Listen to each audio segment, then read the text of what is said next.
In our last video, we covered how the Reformation permanently split Western Christianity in the 16th century. This video picks up directly where that one left off, with the Catholic Church's most significant, most comprehensive institutional response to that crisis.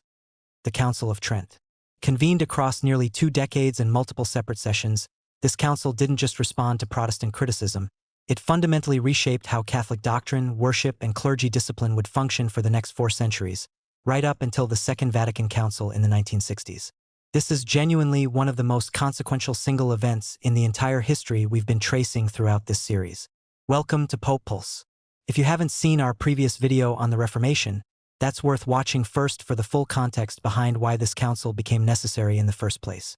Given the urgency of the crisis facing the Church following Luther's excommunication and the rapid spread of various Protestant movements across Europe, it's worth asking why a formal church council responding to this crisis didn't actually convene until 1545,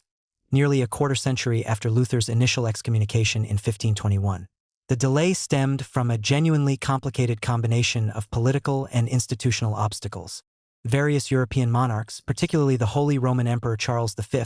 had competing priorities and, at various points, genuinely conflicting preferences about a council's specific location, timing, and scope, tied closely to their own separate political interests and ongoing conflicts with each other during this same period. Several popes during this same roughly 2-decade span also had their own separate, sometimes conflicting concerns about exactly how much authority a general council should hold relative to papal authority itself, a tension directly connected to the conciliarism debate we touched on in our earlier video covering the Western Schism. It ultimately took Pope Paul III's sustained diplomatic effort to finally secure sufficient political and ecclesiastical agreement to actually convene the council, which finally opened in the northern Italian city of Trent in December of 1545, considerably later than many reform-minded Catholics had originally hoped, and after the Protestant movement had already become considerably more institutionally established across large parts of Europe than it had been at the crisis's earlier, more contained stages. The Council of Trent didn't proceed as a single, continuous meeting. It unfolded across 3 genuinely distinct periods,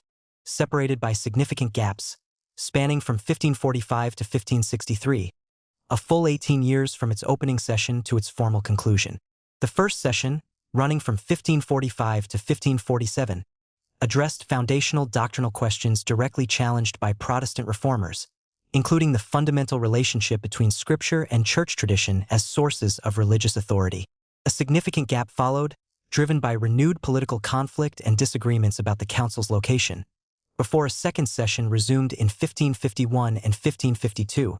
further addressing specific sacramental theology questions that Protestant reformers had directly challenged. An even longer gap followed this second session, driven by continued European political instability and additional disagreements about the council's future direction, before a third and final session finally convened from 1562 to 1563 under Pope Pius IV, addressing remaining doctrinal questions and, significantly, turning considerable additional attention toward genuine institutional and disciplinary reform within the Church itself, addressing many of the specific practical abuses that had originally helped fuel Protestant criticism in the first place. On core doctrinal questions, the Council of Trent generally reaffirmed traditional Catholic positions against specific Protestant challenges, rather than adopting significant theological compromise with reform-minded positions. The Council affirmed that both Scripture and church tradition together, rather than Scripture alone, constitute the Church's legitimate sources of religious authority, directly rejecting the Scripture alone principle that had become central to various Protestant traditions. It reaffirmed the traditional 7 sacraments recognized by Catholic theology, against various Protestant traditions that recognized either 2 or a different, generally smaller number. It also reaffirmed traditional Catholic teaching on the nature of the Eucharist and on the necessity of both faith and good works, rather than faith alone, for genuine salvation, directly addressing another central point of theological disagreement with various Protestant reformers. Regarding indulgences specifically, the practice whose sale had originally sparked Luther's initial 95 Theses, the Council took a notably more nuanced position than simple, unqualified defense.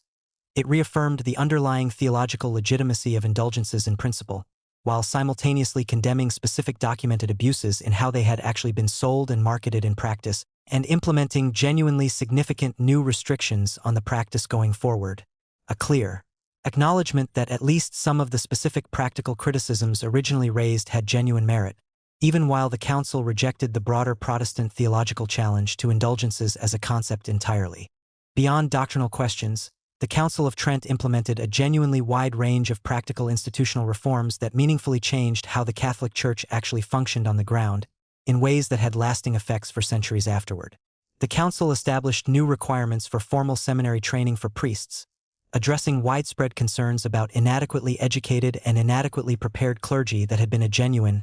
long-standing criticism well before the Reformation crisis itself. It implemented stricter rules against clergy holding multiple church offices simultaneously purely for financial gain,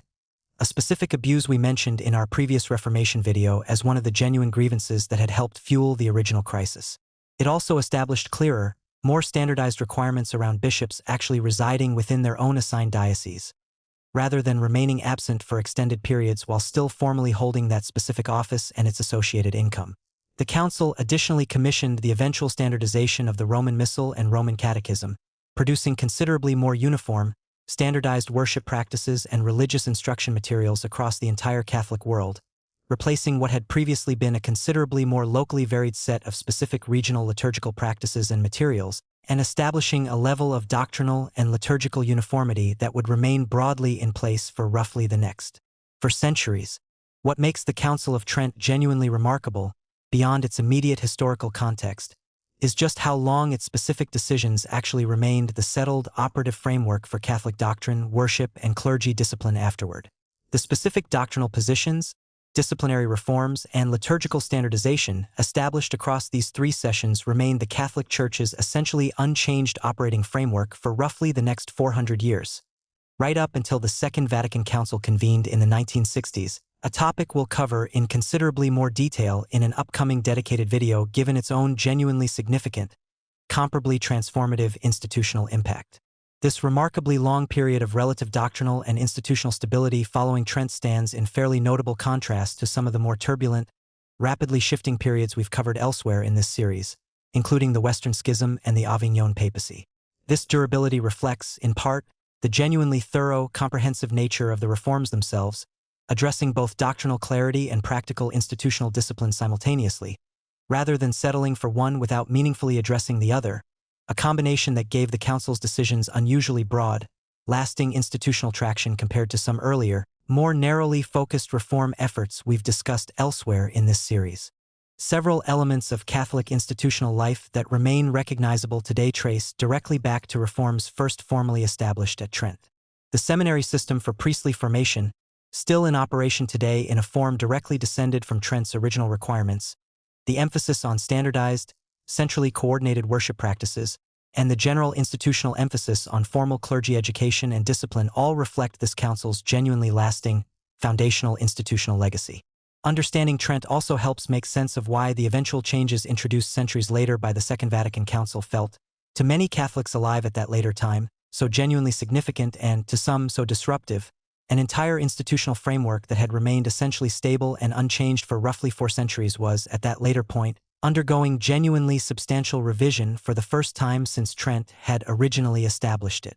So that's the Council of Trent, a genuinely massive, nearly 2-decade institutional undertaking that reaffirmed core Catholic doctrine against Protestant challenges while simultaneously addressing genuine internal institutional abuses, ultimately producing a stable operating framework for the Catholic Church that remained essentially unchanged for roughly the next 400 years. If you're enjoying this deep dive into Catholic Church history, subscribe to Pope Pulse for more, and let me know in the comments, would you like our next video to jump ahead to Vatican II and see what finally changed after 4 centuries of Trent's framework? Or should we first cover the English Reformation and Henry VIII's own separate conflict with the papacy?